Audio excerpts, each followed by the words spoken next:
Il faut savoir que nous, les tutos YouTube et compagnie, ça n'existait pas. Donc on faisait un peu à notre sauce. J'avais besoin d'écrire, c'était pour moi. J'ai toujours fait de la musique par passion. Tout le monde m'a dit, avant, quand t'étais pas payé, tu faisais comment? Je faisais mon kiff, c'est tout.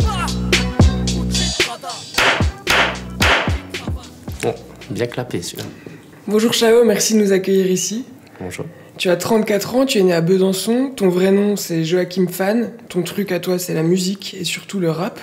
Depuis plus de 15 ans, tu grattes le papier et tu fais vivre tes textes sur les scènes locales.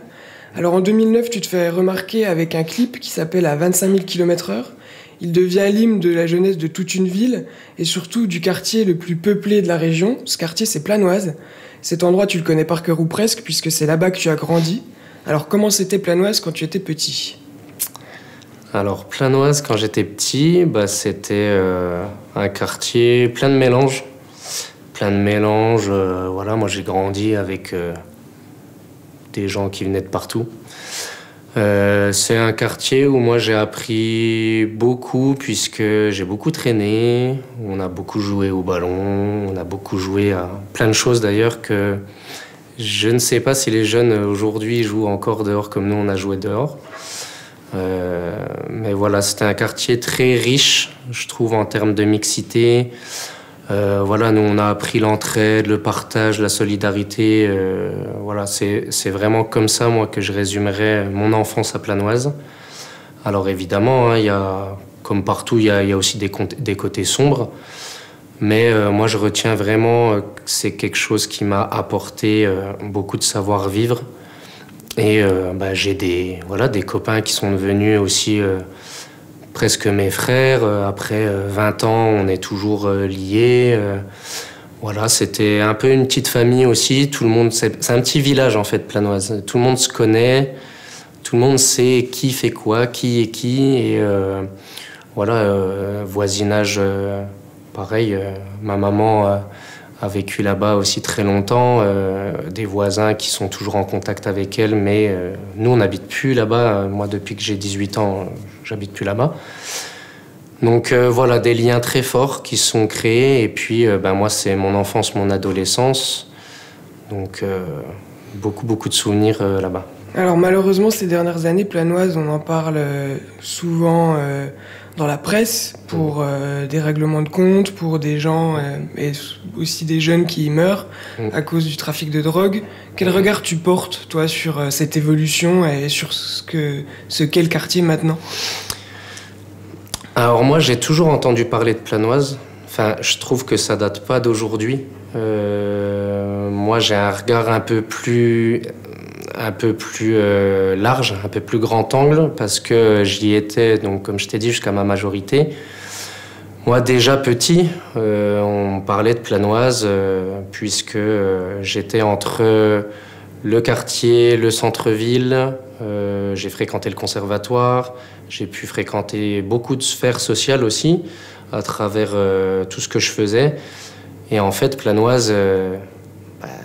c'était la cité coupe-gorge, etc. Mais c'était beaucoup de personnes qui n'y habitaient pas, qui renvoyaient cette image-là.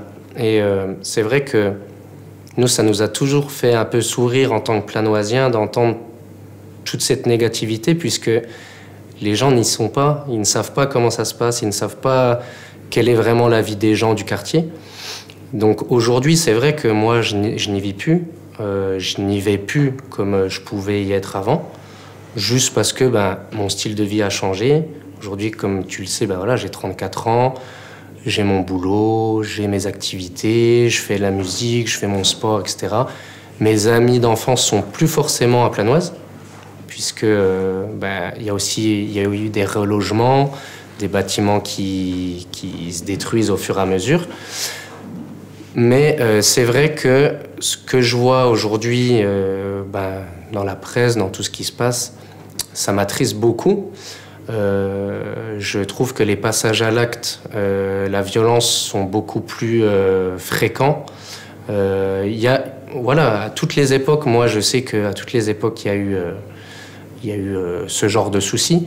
Mais je trouve qu'aujourd'hui, c'est beaucoup plus radical et rapide. Et c'est dommage. Moi, je trouve qu'il y a un sens des valeurs que peut-être qui étaient plus ancrées avant, dans la jeunesse surtout, qui n'est plus le même aujourd'hui, et ce qui peut amener voilà, à tout ce qu'on peut voir, aujourd'hui. Enfin, moi, je sais que, pour donner un exemple, nous, à notre époque, nous, on était les petits, il y avait les grands. Les petits, on restait à notre place. Les grands, on disait les grands, ils avaient 2 ans, 3 ans de plus que nous. Hein. Ça restait notre génération quand même, mais les grands faisaient attention aux petits. Nous, je sais que moi, quand je rentrais dans mon bâtiment rue de Dijon, les grands, ils fumaient pas devant nous, ils faisaient gaffe. Quand les parents passaient, ils ouvraient la porte. S'il fallait aider à porter des courses, que l'ascenseur était bloqué, c'était les jeunes qui étaient en bas qui aidaient, ou les voisins. Il y a plein de choses comme ça, je trouve, je pense, qui se sont perdues. Et je pense que, voilà, dans tout ce qui se passe aujourd'hui, ça vient, je pense, de tout ça, de ces valeurs qui se sont un peu perdues et qui ont du mal à être transmises, je trouve, à la jeunesse d'aujourd'hui. Aujourd'hui, on est dans un restaurant qui met la gastronomie d'Asie du Sud-Est à l'honneur. Pourquoi est-ce que tu as choisi de nous recevoir ici ?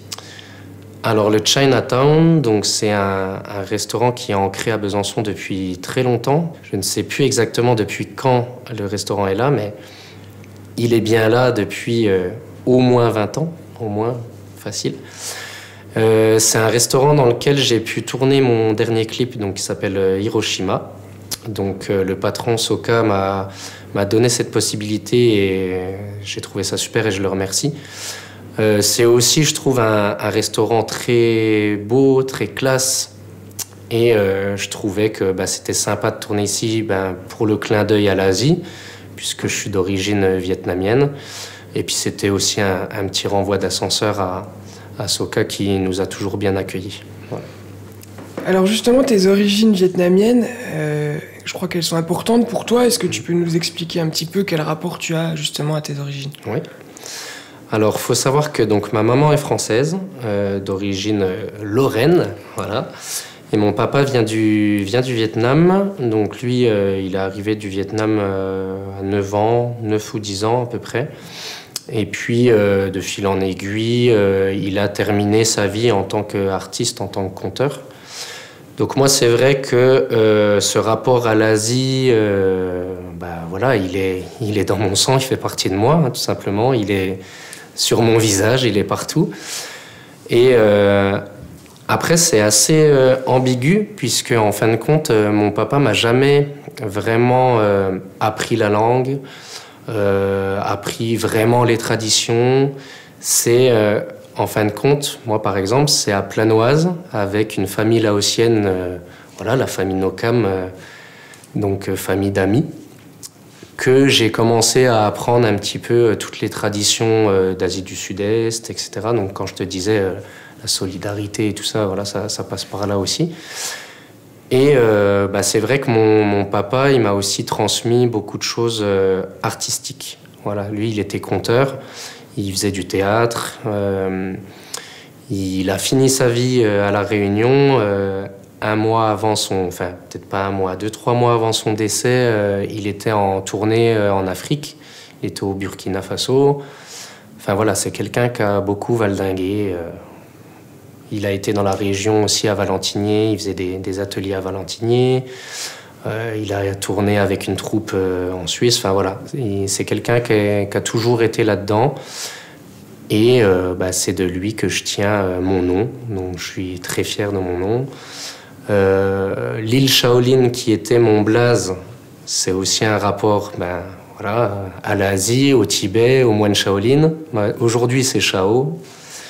Voilà, tout est en rapport, tout est lié avec l'Asie.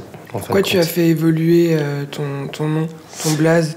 Alors mon blaze, faut savoir qu'aujourd'hui j'ai 34 ans. Quand j'ai choisi mon blaze, j'avais 15 ans.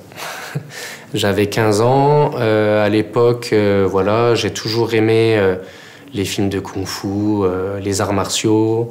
Je faisais du kung-fu, du tai chi avec mon papa quand j'étais tout petit. Bruce Lee est mon mentor suprême. Et j'aimais beaucoup aussi la philosophie des moines Shaolin, donc des moines du Tibet, à la fois dans la méditation, mais aussi dans l'entraînement, dans tout ce rapport aux arts martiaux. Ça me fascinait. Et du coup, voilà, l'île Shaolin, l'île, c'est la réduction de Little. J'ai toujours été un petit gabarit, j'ai toujours été tout petit. Donc c'était marrant aussi. Je trouvais que ça sonnait bien, l'île Shaolin, ça sonnait bien en bouche aussi et à l'oreille. Et maintenant, je suis devenu Shao, parce que Shao, c'est l'évolution, entre guillemets, le Pokémon qui a évolué. Maintenant, je suis Shao.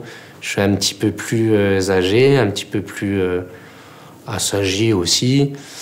Je lance moins de coups de pied dans tous les sens, mais toujours un petit peu, voilà. Et j'ai toujours un peu cette discipline, en fin de compte, ce rapport arts martiaux, rap, en fin de compte, c'est un petit peu pareil. J'ai la même discipline dans le rap que dans le sport, quoi. Voilà. Alors justement, on va parler de rap et on va parler donc de musique et plus particulièrement de rap.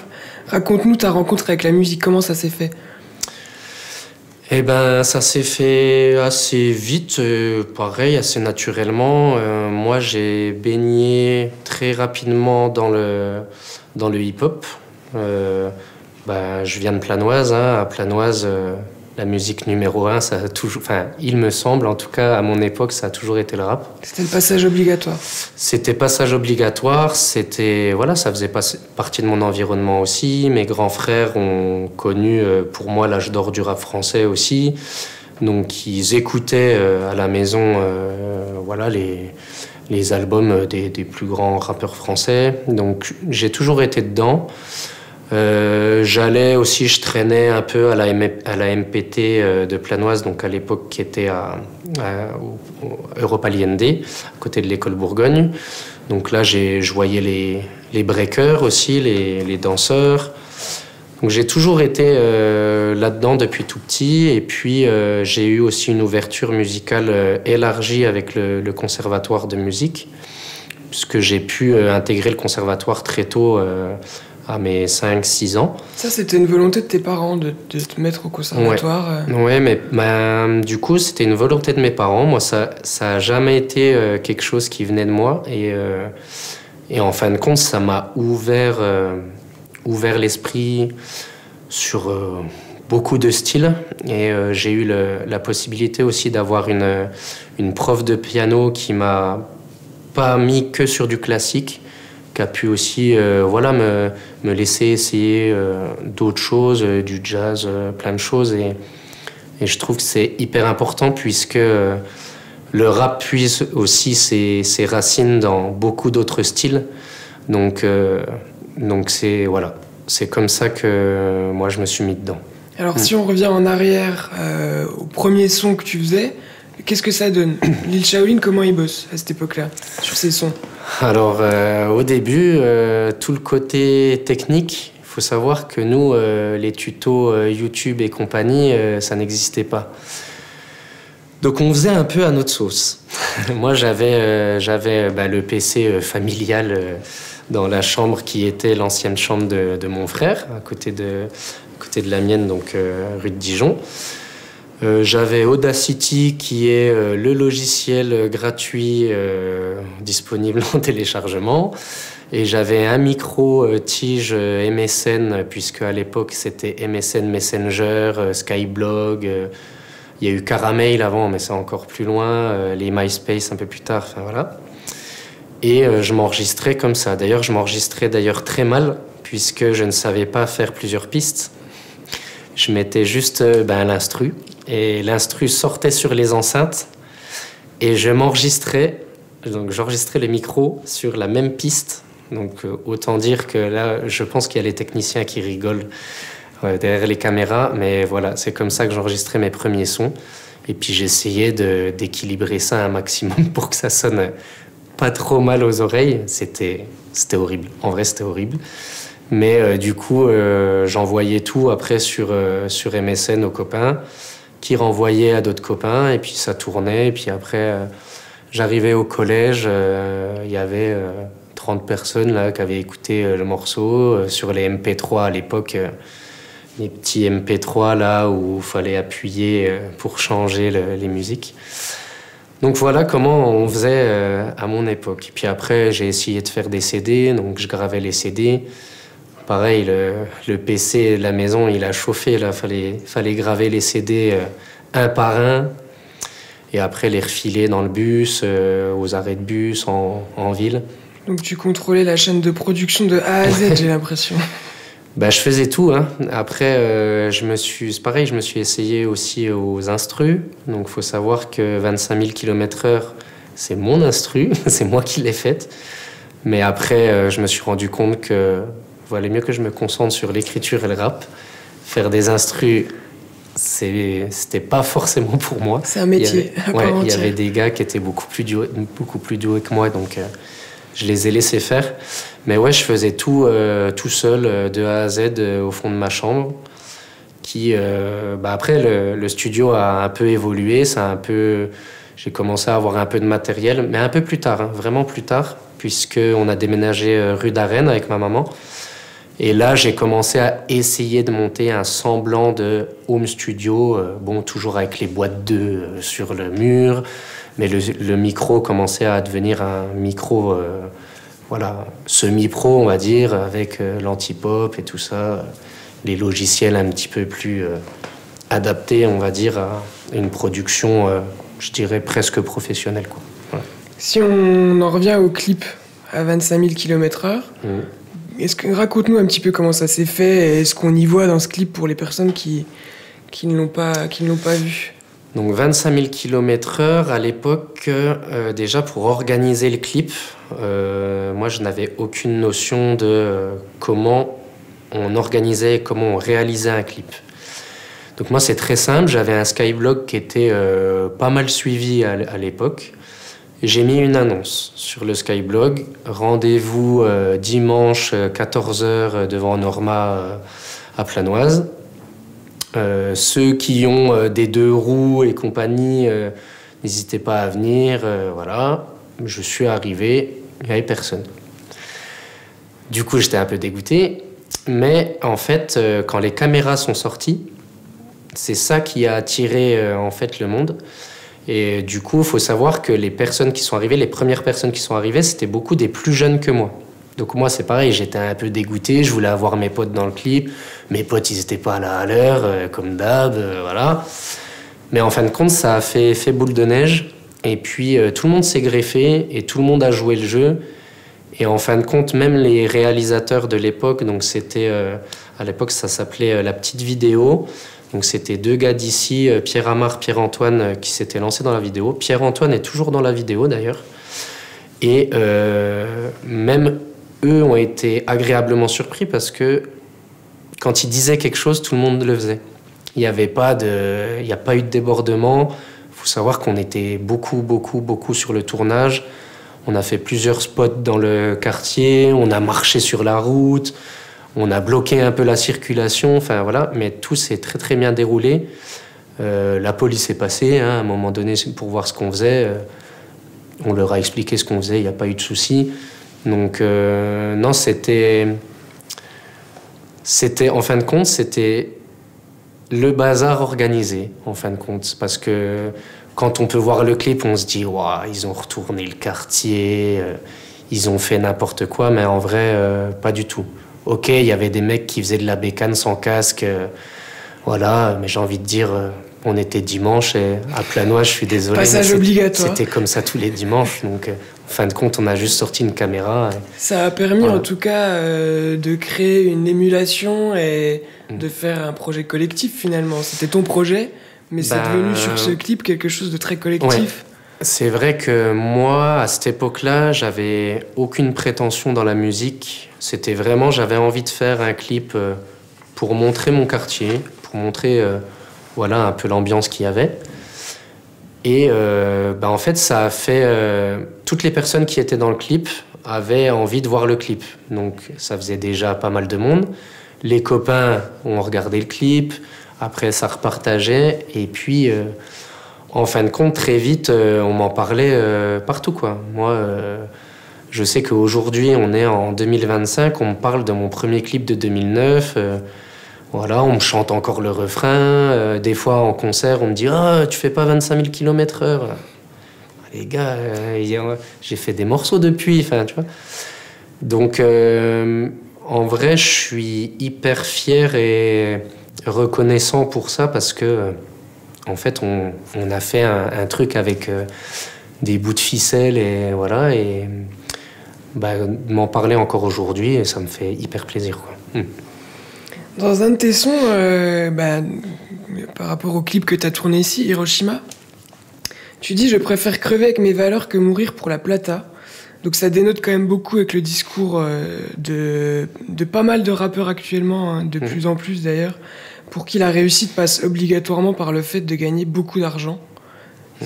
Comment tu vois ça comme... Bah, moi, c'est très simple. J'ai toujours fait de la musique par passion. Voilà, moi, le rap, ça a été toujours... j'avais besoin d'écrire, c'était pour moi. C'était avant tout pour moi. Et puis après, je me suis rendu compte que ça pouvait toucher d'autres personnes. Donc, c'est comme ça que j'ai commencé à partager des choses, à essayer de m'exporter, de faire des concerts, de faire des projets. Et en fait, la notion d'argent n'a jamais été présente. Moi, je faisais des scènes, j'étais pas payé et pour moi, c'était comme ça. Enfin, je me suis jamais posé la question de c'est quoi un cachet. Ça, je l'ai découvert il y a 2 ans. Il y a 2 ans, j'ai découvert ce qu'était un cachet pour un artiste.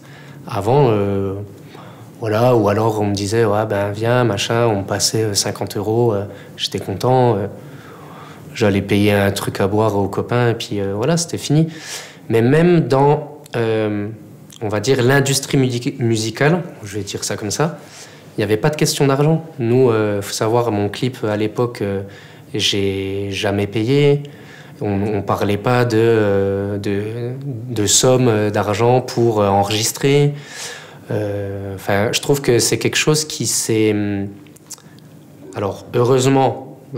Je trouve que heureusement que ça s'est développé et heureusement que maintenant quelqu'un qui t'enregistre touche sa pièce, quelqu'un qui te filme touche sa pièce parce que sinon on peut pas en vivre.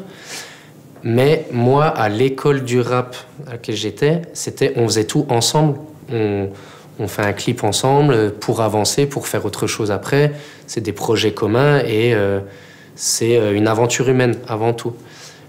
Et donc quand je dis je préfère crever avec mes valeurs que de mourir pour la plata, bah, j'ai jamais changé ça. Oui, aujourd'hui, bah, j'ai appris ce qu'était un cachet et entre guillemets, je peux me permettre de demander ça, mais tout le monde m'a dit mais avant, quand t'étais pas payé, tu faisais comment? Je faisais mon kiff, c'est tout. Maintenant, je fais toujours mon kiff. Bon, ben voilà, on peut me payer 100 € pour venir.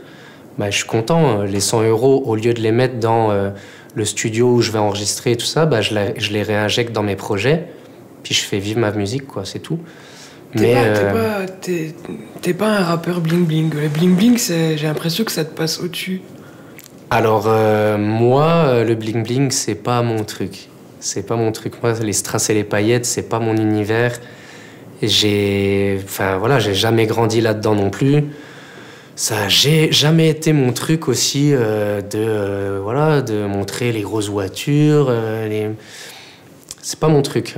Après, il y a beaucoup de rappeurs de nos jours qui sont nés dans des cités avec des histoires de vie assez dures et qui, quand ils commencent à gagner de l'argent, ils parlent plus que de ça. Et on pourrait en citer plein des nouveaux rappeurs qui sont vraiment. Après, je pense que la réussite un peu express aussi de certains rappeurs. Alors je trouve ça super, hein. Je trouve ça super pour le rap, je trouve ça très bien pour les artistes.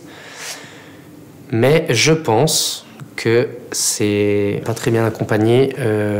On parle beaucoup de santé mentale maintenant, chose que on n'évoquait pas du tout avant, alors que ce soit, je parle du rap, mais je fais beaucoup de rapports entre le rap et le sport aussi, puisque je suis un peu dans les deux.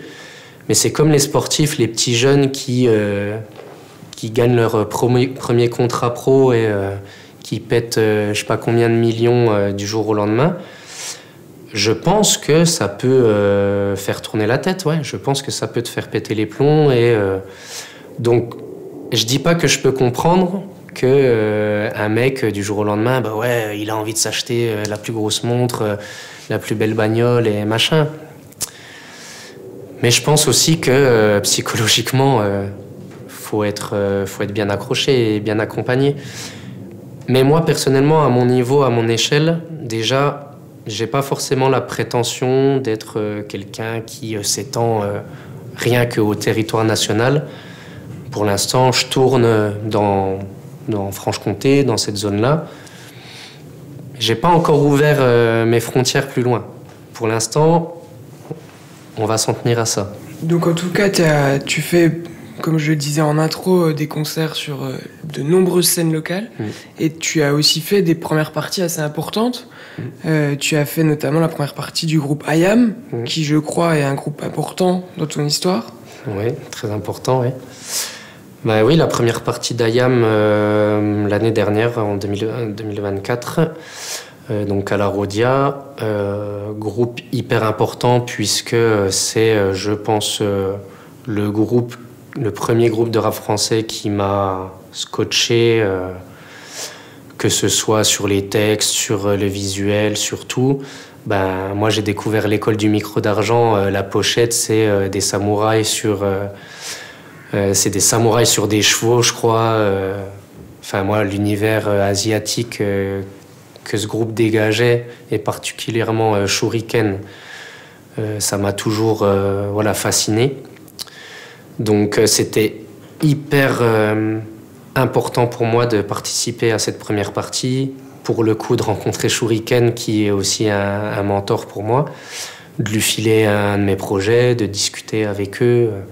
Voilà, ça a été... Est-ce que tu as pensé à l'île Shaolin quand tu étais en face de Shuriken? Ah, complètement. Rien que d'y penser, là, ça me met les frissons, ouais. Bah oui, Shuriken, je lui ai dit, moi je t'écoute depuis que je suis gamin. C'est mes grands frères qui m'ont fait écouter ce que vous faites.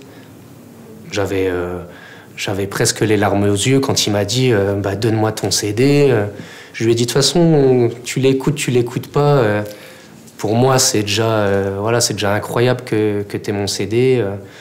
Puis en plus, le gars, il venait de faire 2h30 de live. Il arrive comme une fleur dans la loge. Oh, ça va les gars? Oh, vous buvez quoi là? On boit un coup ensemble. Il parle, comme si de rien n'était, comme si on se connaissait depuis 20 ans, en toute humilité, toute simplicité. J'avais peur, moi, justement, de rencontrer des gars qui nous snobent complètement, en disant première partie, nous on a IAM, voilà, chacun à sa place, et pas du tout.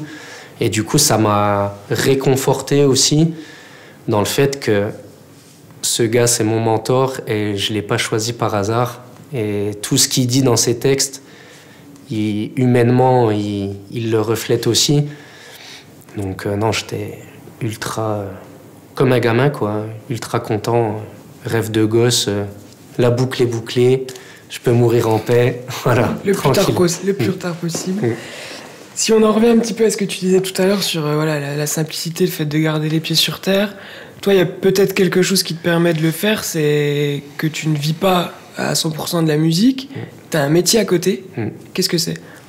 Alors moi, je suis directeur périscolaire, donc au périscolaire de Franois. En fait, j'ai toujours été plus ou moins dans l'animation depuis très jeune, puisque j'ai commencé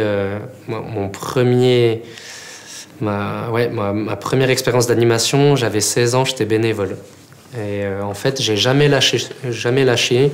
J'ai fait mon BAFA, je suis parti aussi faire une formation d'éducateur spécialisé à l'IRTS de Dijon, que je n'ai pas terminé malheureusement. Et puis là, depuis 2012, je suis donc diplômé éducateur sportif avec un BPGEPS et donc directeur depuis 10 ans.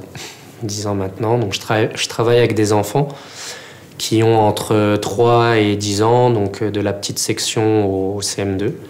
Je peux aussi travailler avec des ados, voilà. Donc tu es encore dans la transmission, c'est juste une autre forme de transmission? Ouais, complètement. Après, moi, je cloisonne fortement entre le boulot et puis le rap.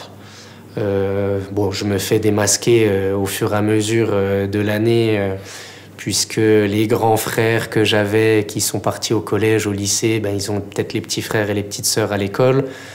Donc de fil en aiguille, les gamins le savent, les familles le savent.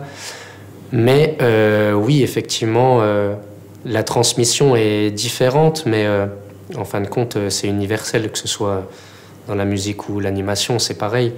Et je retrouve aussi des techniques d'animation du boulot quand je vais sur scène et que je veux interagir avec le public. En fin de compte, c'est comme si j'étais avec mon groupe de gamins et puis que je leur disais de lever les bras et de bouger et machin. Donc c'est complètement lié, ouais.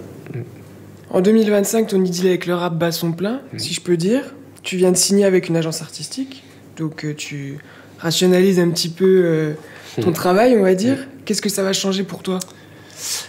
Alors en fait, ouais, j'ai signé en maison d'édition, donc c'est un contrat d'édition avec Odeva, donc Aurélien Bouvray qui est, je crois, depuis très longtemps aussi dans le circuit.